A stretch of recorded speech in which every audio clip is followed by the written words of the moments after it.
We actually need to pay attention though to how much mass, how much green matter is really growing there so that our animals will have enough to eat when we turn them out, and also so that our plants will recover.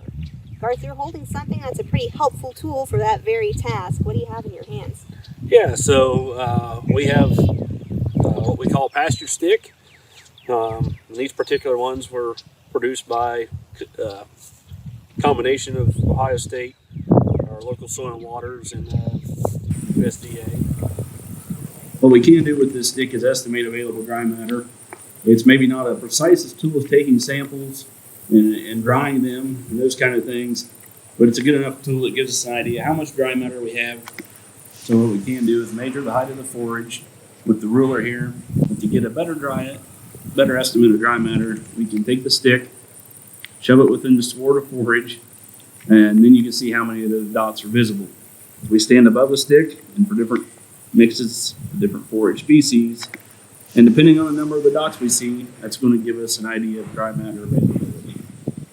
Garth, I see 9 dots on that stick from where I'm standing. What does that mean?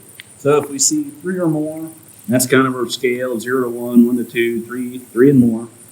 And this is what I would consider basically a tall fescue stand. That's only 150 to 200 pounds of available dry matter. Per inch. How many inches do we have here? Yeah, at this point, as we look at the green forage, it's relatively short. I'd say 2 inches. Yeah, so that's between 350 to 400 pounds.